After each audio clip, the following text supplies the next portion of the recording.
So this is a short tutorial on crow pose or Bakasana. It's often one of the first arm balances that you learn in yoga. So wherever you are at on your journey to crow, I hope that you will find some of these tips helpful to you. So to start, if you have a couple blocks, grab them, or if you have some sturdy boxes or sturdy books, you could use those. And then if you have a bolster or a pillow, a couch cushion, you can grab that too. All right, so we are going to start with our foundation. So every yoga pose, you want to start with your base or your foundation. So this is like the base of your building. So if your foundation is off, everything from the ground up is going to be off. So in our arm balances, our crow pose, your hands are your foundation. So when you look at your hands, you want to look at the four corners of your hands. So you've got the 2 points here under your index and pinky finger, and then by the thumb bone and the other side of the heel of your hand. So your four corners of your hands. Now, anytime your hands are in connection or contact with the earth, with your mat, you want to spread your fingers nice and wide. So not so wide that it's uncomfortable, but pretty wide. So sometimes you might think of how your hands would be if you play a piano or if you are putting a glove on. So fingers are spread wide. I like to turn my hands out slightly so my index fingers are parallel with each other and with the sides of my mat. So if your shoulders are a little bit tight, this will just help to give a little bit more space in the shoulders. And then I grip my mat. So that very first knuckle is turning on. I'm thinking about trying to bring my thumb and my index finger together, like I'm trying to squeeze my thumb toward my index finger so I get a nice connection through the inner hand. A lot of times that tends to lift up. And then think of your hands, sometimes they say creepy fingers or spider fingers, so our hands look kind of creepy.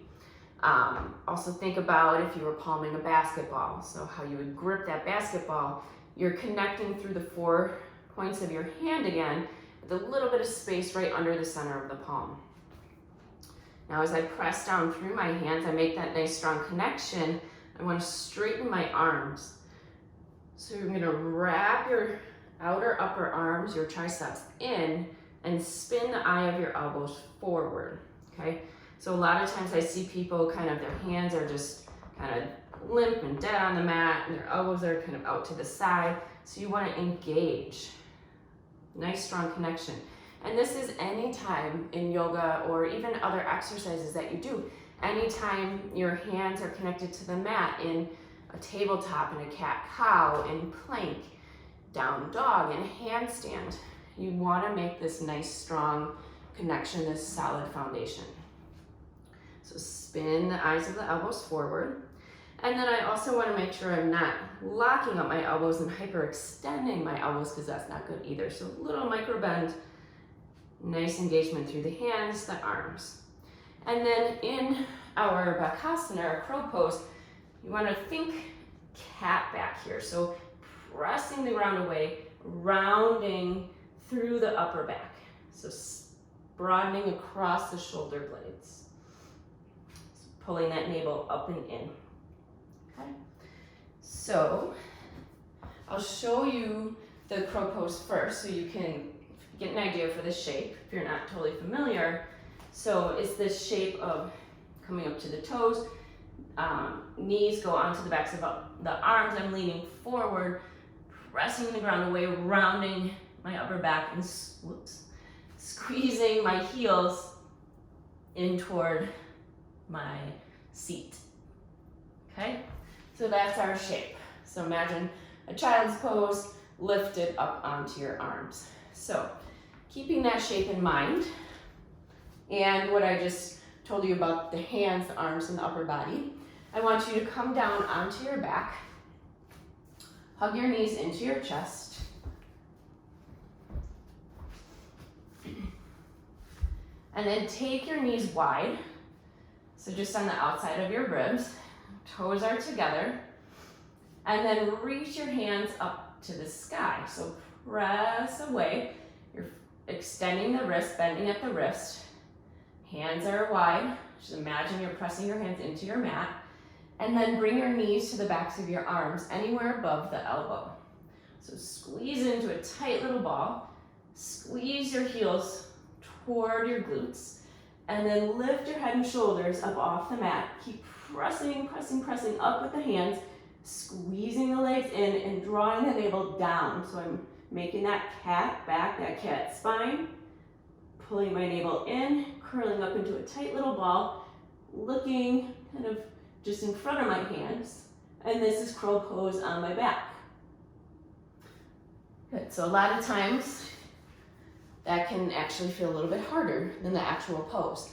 But it's nice because it takes the balance aspect out of the pose and allows you to feel the shape and the engagement of the pose. So now let's start to give it a try. So if you want, you can take your little crash pad, your pillow out in front of you. I'm gonna make that strong connection, my hands to the earth. Bring my toes together, my feet together. Knees come out wide. And one thing that I did forget to mention, so when you take your knees to the backs of your arms, you're gonna bend your arms back, okay? So my arms aren't bending out to the side. I'm just gonna crumble if I do that. My arms need to bend back. So think chaturanga. Think elbows kind of hugging in, coming right next to your sides. And in order to bring my elbows, bend them back, my heart and my chest need to go forward. So you can try that just on hands and knees first. So I start to bend my elbows back and pull my heart forward. I'm looking forward. I'm not looking in and down. I'm looking forward, moving forward. And as I do that, I'm drawing the shoulders back, keeping that nice strong foundation, and trying to stack my elbows right over my wrists. So when joints are stacked, they're in their strongest, most stable position. Okay, so you'll also notice that if my elbow is not stacked over my wrist and my elbows are way back here, my knees are on the back of my arms, I'm never gonna get my lower body off the ground. I would have to spring forward and jump into it, and nobody wants to do that. All right, so crash pad if you want it. Hands are down, toes come together, my knees come wide onto the back of my arm, anywhere above my elbows, and then I'm making a shelf with my arms for my legs to sit on. I start to lean forward and I'm looking forward the whole time, heart is reaching forward, strong through the shoulder blades, and then I might just squeeze one leg, one heel up toward my butt, try to squeeze the other one, and see if you have any luck there. All right, maybe you lean forward, lean forward, lean forward. So think about a turtle sticking its head out of its shell.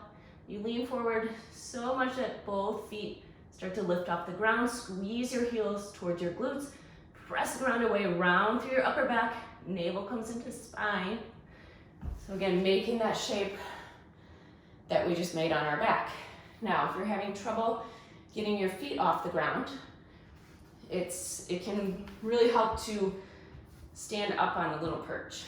Okay, so you can take a block or whatever you have handy. Take my toes up onto my little perch, and this is going to help to elevate and lift my hips. All right, so my hands come down, I lift up, toes are together, knees come out onto the backs of my arms, lean, lean, lean, lean, lean. Look forward, and then try to pick up one leg, maybe both. Squeeze, heels in, press the ground away. Draw your navel up to your spine, okay? So oftentimes, when you first start practicing some of these arm balances, it's hard to do that and talk at the same time, you will end up with bruises on the backs of your arms. And that is totally natural. normal when you first start, because a lot of times you're just dumping all your weight onto the back of your arms. There's no lift, okay? So you have to, it's called, you probably have heard instructors say it, root to rise. So you're pressing your hands down, rooting down to rise up and feel that lift, that lightness in the pose, okay? So to get that lightness, you press the ground away, and then you're pulling your navel up to your spine and lifting up a little bit into your pose. So I'll show you one more time. If you can, if you start to have luck with some of the props, then slowly start to take one prop at a time away until you can find the full pose. All right, so hands down, fingers spread wide, elbows wrap in, lean, lean, lean, lean, lean, look forward, and then pick up my feet, squeeze my heels in, and then lift. So I'm pressing and rounding, pulling my navel up and in. Good, all right. One last thing that I just realized I forgot to mention, your fingertips, okay? So if you want to practice with me, take your fingers, your hands to the mat, grip the mat, and just keep your feet and your knees down. Now start to shift forward like you're gonna go over in your pose, and look how your fingertips turn on to catch you. Your fingertips are your brakes. Now if you start to shift back toward the heels of your hands, the heels of your hands are really turning on to kind of stop you from going back, okay? So shift forward, feel that connection. So squeeze your thumbs toward your index finger. Feel the four corners of your hands rooting down into the mat. Your fingers stop you from going over and then back. So you can just practice that a few times just to feel that engagement. All right, so give it a try.